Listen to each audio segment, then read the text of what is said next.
ആശങ്കയിൽ നിർത്തിയിരിക്കുന്ന ഒരു ജലജന്യ ഭക്ഷണജന്യ രോഗമാണ് ഷിഗല്ല.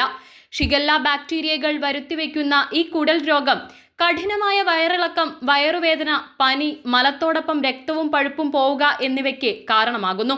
കേരളത്തിന്റെ ഉയർന്ന ജനസാന്ദ്രത, ഹോട്ടൽ ഭക്ഷണങ്ങളെയും പുറം ജോലിക്കാരെയും ആശ്രയിക്കുന്ന ശീലം, അന്തരീക്ഷ വ്യതിയാനങ്ങൾ എന്നിവയൊക്കെ ഷിഗല്ല പടർന്നു പിടിക്കാൻ കാരണമാകുന്നു. ഈ രോഗത്തെ ശാസ്ത്രീയമായി പ്രതിരോധിക്കേണ്ടത് എങ്ങനെയാണെന്നും കേരളീയ പശ്ചാത്തലത്തിൽ പരിശോധിക്കുമ്പോൾ എന്താണ് ഷിഗല്ല എന്നതും പരിശോധിക്കാം. ഷിഗല്ല ഗ്രൂപ്പിൽപ്പെട്ട ബാക്ടീരിയകൾ മനുഷ്യന്റെ കുടലിനെ ബാധിക്കുമ്പോഴാണ് ഈ രോഗമുണ്ടാകുന്നത്. ഇത് പ്രധാനമായും വൻകുടലിന്റെ ഭിത്തികളെയാണ് ആക്രമിക്കുന്നത്. വളരെ കുറഞ്ഞ അളവിലുള്ള ബാക്ടീരിയകൾ ഉള്ളിൽ ചെന്നാൽ പോലും രോഗബാധ ഉണ്ടാകാൻ സാധ്യതയുണ്ട്. കേരളത്തിൽ കോഴിക്കോട്, മലപ്പുറം, കണ്ണൂർ തുടങ്ങിയ വടക്കൻ ജില്ലകളിലും ചില നഗരപ്രദേശങ്ങളിലും ഷിഗല്ല കേസുകൾ റിപ്പോർട്ട് ചെയ്തിട്ടുണ്ട്.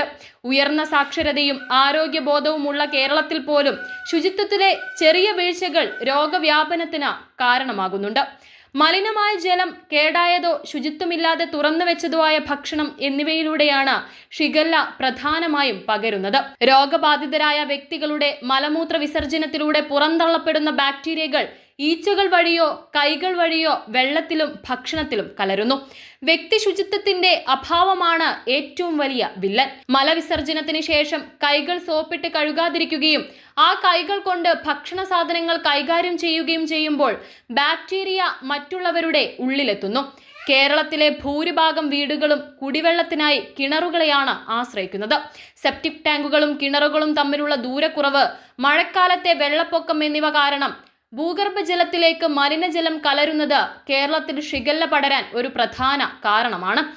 പൊതു കുടിവെള്ള സ്രോതസ്സുകൾ, ഹോട്ടലുകൾ, തട്ടുകടകൾ, കല്യാണ വീടുകൾ എന്നിവിടങ്ങളിൽ വിതരണം ചെയ്യുന്ന കുടിവെള്ളം കൃത്യമായി തിളപ്പിച്ചതാണെന്ന് ഉറപ്പാക്കുന്നത് വലിയ തോതിലുള്ള രോഗവ്യാപനം ഇല്ലാതാക്കാൻ സാധിക്കും. പച്ചക്കറികളും പഴവർഗ്ഗങ്ങളും മലിനജലം ഉപയോഗിച്ച് നനയ്ക്കുന്ന പച്ചക്കറികളിലും പഴങ്ങളിലും ഷിഗല്ല ബാക്ടീരിയ ഉണ്ടായേക്കാം. ഇവ കൃത്യമായി കഴുകാതെ പച്ചയ്ക്ക് സാലഡ് രൂപത്തിലോ മറ്റോ കഴിക്കുന്നതും രോഗബാധയ്ക്ക് വഴിവെക്കുന്നു. ഹോട്ടലുകളിലും മറ്റും വെൽക്കം ഡ്രിങ്കുകളിൽ ഉപയോഗിക്കുന്ന ഐസ് കട്ടകൾ പലപ്പോഴും ശുദ്ധമല്ലാത്ത വെള്ളം കൊണ്ട് നിർമ്മിച്ചവയായിരിക്കാം. ഇത് ഷിഗല്ല കൂടുതലുള്ള രോഗാണുക്കളുടെ കേന്ദ്രമാണ്. ഭക്ഷണം പാകം ചെയ്യുന്നവരുടെയും വിതരണം ചെയ്യുന്നവരുടെയും വ്യക്തി ശുചിത്വവും വളരെ പ്രധാനപ്പെട്ടതാണ്. ഇവർക്ക് രോഗബാധയുണ്ടാകുകയും അവർ കൈകൾ വൃത്തിയാക്കാതിരിക്കുകയും ചെയ്താൽ ആ സ്ഥാപനത്തിൽ നിന്ന് ഭക്ഷണം കഴിക്കുന്ന നൂറുകണക്കിന് ആളുകൾക്ക് രോഗം പടരാം.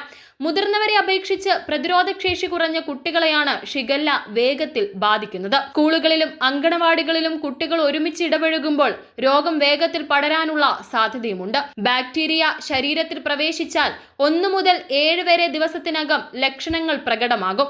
കഠിനമായ വയറിളക്കം, പനി, കടുത്ത വയറുവേദന, ഛർദി, മലത്തിൽ രക്തവും പഴുപ്പും തുടങ്ങിയവയാണ് പ്രധാന ലക്ഷണങ്ങൾ. തുടർച്ചയായ വയറിളക്കവും ഛർദിയും കാരണം ശരീരത്തിലെ ജലാംശവും ലവണങ്ങളും നഷ്ടപ്പെടുന്നു. കുട്ടികളിലും പ്രായമായവരിലും ഇത് പെട്ടെന്ന് ഗുരുതരാവസ്ഥയും ഉണ്ടാക്കാം. രക്തകോശങ്ങൾ നശിക്കുന്ന ഹീമോലിറ്റിക് യൂറിമിക് സിൻഡ്രം തുടങ്ങിയ മാരകമായ അവസ്ഥകളിലേക്ക് രോഗി എത്തിയേക്കാം. ഷിഗല്ലയെ തടയാനുള്ള ഏറ്റവും ലളിതവും ശക്തവുമായ മാർഗം കൈകൾ കഴുകുക എന്നതാണ്. ആഹാരം കഴിക്കുന്നതിന് മുൻപും ശേഷവും മലവിസർജനത്തിന് ശേഷവും കൈകൾ സോപ്പും വെള്ളവും ഉപയോഗിച്ച് കുറഞ്ഞത് 20 സെക്കൻഡെങ്കിലും നന്നായി കഴുകണം. പച്ചവെള്ളം കുടിക്കുന്ന ശീലം പൂർണ്ണമായും ഒഴിവാക്കുക. വെള്ളം നന്നായി തിളപ്പിച്ചാറിയതിനു ശേഷം മാത്രം കുടിക്കുക. ജലശുദ്ധീകരണ ഉപകരണങ്ങൾ ഉണ്ടെങ്കിലും വെള്ളം തിളപ്പിക്കുന്നതാണ് ഏറ്റവും സുരക്ഷിതം. ക്ലോറിനേഷൻ കിണറുകളും പൊതു കുടിവെള്ള സ്രോതസ്സുകളും കൃത്യമായ ഇടവേളകളിൽ സൂപ്പർ ക്ലോറിനേറ്റ് ചെയ്യണം. ബ്ലീച്ചിങ് പൗഡർ ഇടുന്നതടക്കം കൃത്യമായ കണക്കനുസരിച്ച് വേണം ചെയ്യാൻ. തണുത്തതും തുറന്നു വെച്ചതുമായ ഭക്ഷണങ്ങൾ കഴിക്കാതിരിക്കുക. പഴകിയ ഭക്ഷണങ്ങൾ പൂർണ്ണമായും ഒഴിവാക്കുക. ഭക്ഷണം എപ്പോഴും അടച്ചു സൂക്ഷിക്കുക. ഈച്ചകൾ രോഗം പരത്തുന്നതിൽ പ്രധാന പങ്ക് വഹിക്കുന്നുണ്ട്. കടകളിൽ നിന്ന് വാങ്ങുന്ന പച്ചക്കറികളും പഴങ്ങളും വിനാഗിരിയോ ഉപ്പോ ചേർത്ത വെള്ളത്തിൽ നന്നായി കഴുകിയതിനു ശേഷം മാത്രം ഉപയോഗിക്കുക. സാലഡുകൾ ഉണ്ടാക്കുമ്പോൾ കൂടുതൽ ശ്രദ്ധ പുലർത്തേണ്ടതുണ്ട്.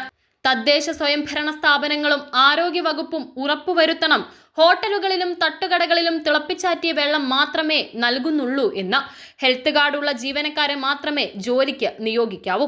തുറസായ സ്ഥലങ്ങളിലെ മലമൂത്ര വിസർജനം പൂർണ്ണമായും ഇല്ലാതാക്കണം. സെപ്റ്റിക് ടാങ്കുകളിൽ നിന്നുള്ള ചോർച്ച കിണറ്റിലെ വെള്ളത്തിൽ കലരുന്നില്ല എന്ന് ഉറപ്പാക്കാൻ കൃത്യമായ അകലം പാലിച്ചു മാത്രമേ നിർമ്മാണങ്ങൾ നടത്താവൂ. സ്കൂളുകളിലെ കുടിവെള്ള ടാങ്കുകൾ കൃത്യമായി വൃത്തിയാക്കണം.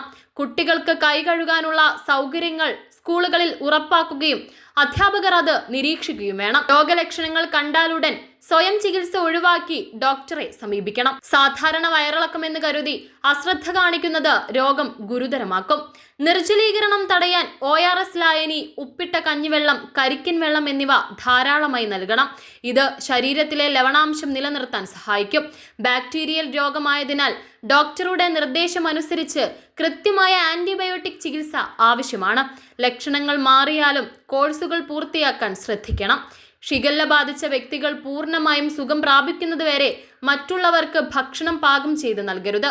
ഇവർ ഉപയോഗിക്കുന്ന ടോയ്ലറ്റുകൾ കൃത്യമായി അണുവിമുക്തമാക്കണം. കേരള ആരോഗ്യ വകുപ്പ് രോഗബാധയുള്ള പ്രദേശങ്ങളിൽ കൃത്യമായ പ്രതിരോധ പ്രവർത്തനങ്ങളും ബോധവൽക്കരണവും നടത്തുന്നുണ്ട്. കിണറുകളിലെ വെള്ളം പരിശോധിക്കാനും ക്ലോറിൻ ഗുളികകൾ വിതരണം ചെയ്യാനും ആശാവർക്കർമാരുടെ സേവനം ഉപയോഗപ്പെടുത്തേണ്ടതുണ്ട്. മനുഷ്യന്റെ ആരോഗ്യവും മൃഗങ്ങളുടെ ആരോഗ്യവും പരിസ്ഥിതി ശുചിത്വവും പരസ്പരം ബന്ധപ്പെട്ടിരിക്കുന്നു എന്ന വൺ ഹെൽത്ത് രീതി കേരളത്തിൽ നടപ്പിലാക്കുന്നത് ഷിഗല്ല പോലുള്ള പകർച്ചവ്യാധികളെ തടയാൻ സാധിക്കും. കാലവർഷത്തിന് മുന്നോടിയായി നടത്തുന്ന ശുചീകരണ പ്രവർത്തനങ്ങൾ കേരളത്തിൽ സജീവമാക്കണം. ഓടകൾ വൃത്തിയാക്കുകയും മലിനജലം കെട്ടിക്കിടക്കുന്നത് ഒഴിവാക്കുകയും വേണം. ആരോഗ്യ വകുപ്പിന്റെ നിർദ്ദേശങ്ങൾ ജനങ്ങൾ കൃത്യമായി പാലിച്ചാൽ മാത്രമേ രോഗത്തെ പൂർണ്ണമായി പ്രതിരോധിക്കാൻ കഴിയൂ. എന്റെ ആരോഗ്യം എന്റെ ഉത്തരവാദിത്തം എന്ന ബോധം ഓരോ വ്യക്തിക്കും ഉണ്ടാകണം. വ്യക്തി ശുചിത്വവും പരിസര ശുചിത്വവും പാലിച്ചാൽ പൂർണ്ണമായും പ്രതിരോധിക്കാൻ കഴിയുന്ന ഒന്നാണ് ഷിഗല്ല രോഗബാധ. തിളപ്പിച്ചാറ്റിയ വെള്ളം കുടിച്ചും കൈകൾ നന്നായി കഴുകിയും സുരക്ഷിതമായ ഭക്ഷണം ശീലമാക്കിയും നമുക്ക് ഷിഗല്ലയില്ലാത്ത ആരോഗ്യകരമായ ഒരു കേരളം കെട്ടിപ്പടുക്കാം.